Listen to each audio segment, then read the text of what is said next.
Brian Windhorst has criticized recent NBA media and said essentially that the main portion of media that really captivates the viewer's attention, the audience's attention, is out of storytelling, and that we are leaning too far away from that with just reporting, strictly reporting on current news and highlight culture, stuff like that, and that takes away from the true artistry of media and sports journalism.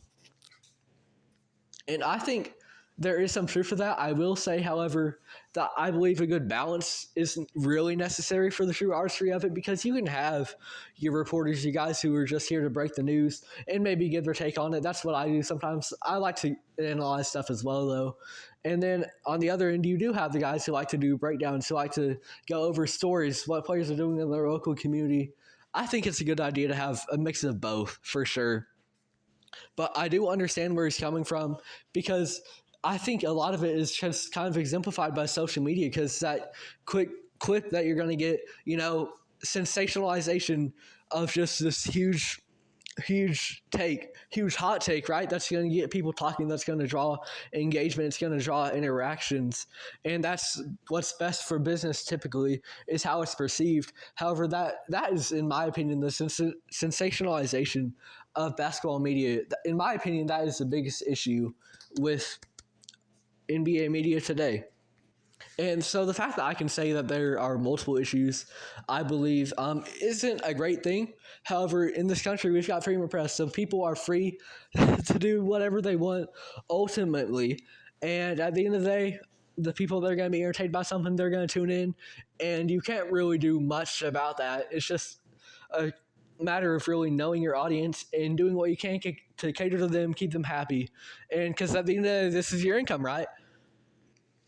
I will say, though, to get back to what Brian Windhorst was talking about specifically about the lack of storytelling, I'm trying to get into that more, because there are times with this podcast where it feels like I'm just reporting on stuff and giving a quick little take and being done with it. But what I really like, the pieces of work that I'm most fond of, are more so in-depth analytical breakdowns and talking about players for extended periods of time, as opposed to just a quick little podcast clip. I prefer long form segments. That is what is truly artistry to me. That is the work I'm most proud of, and that's what I'm trying to get into more and more. I have a list of my recommendations and favorites on YouTube of my favorite works that I've done. Every single one of them is long form. One was my Ross Moore review. One was breaking down Thursday Night Football for 25 minutes, and then the others have been other long-form breakdowns in regards to basketball, whether it's talking about Joel Embiid's career and the Cleveland Cavaliers, their 10-0 start, taking 13 minutes to talk about how they're breaking the boundaries of the NBA, some of the norms that we've had for so long, stuff like that. I think that is where the true artistry comes out. And that's my favorite stuff to do. So I understand what Brian Windhorst was talking about, because that is the stuff where you really get into your opinion and you're really making it your own, and you're not just, simply reporting on something. You're really putting work into it. And I think ultimately it is rewarding, right? Like, those are my favorite pieces of work for a reason.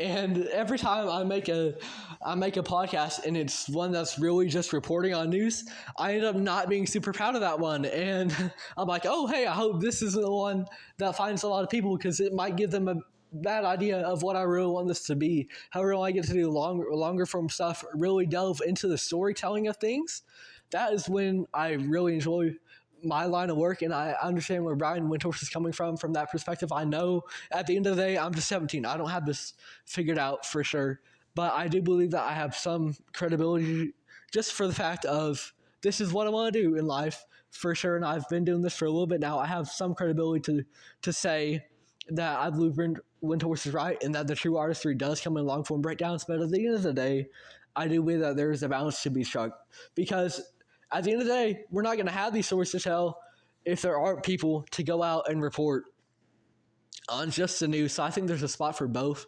I think especially social media can kind of lean towards the reporting side, because you can put up a post saying so-and-so is trading for so-and-so, and that's just going to get likes. That's going to get people in the comments talking about it. But at the end of the day, there's a balance for both. It's just really finding your line of work and what you want to do.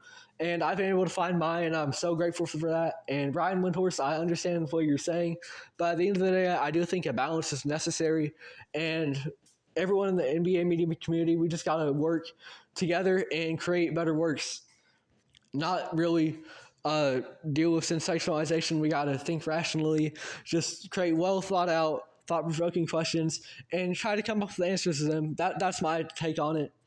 And Brian Windhorst, he loves his storytelling, so I think that's great for him, and it's just great that we have a balance because at the end of the day, there's not much of a story to tell if there aren't reporters to break the news in the first place. I think NBA media, we just got to all work together to create the best product possible. I think that's the end goal because freedom of press, we're free to do what we want to do. However, our end goal is to entertain the public and break down sports, analyze it. We might enjoy it. I have days where I enjoy doing this a lot more than others, but at the end of the day, we're here to put out stuff for our audience to enjoy as much as we personally enjoy it. So, however you want to go about that, whether you are just the one breaking news, whether you're the one going deep into breakdowns, there's a place for all of it, and it's just finding your niche and really just taking off with it and getting into the journalism and NBA media sphere.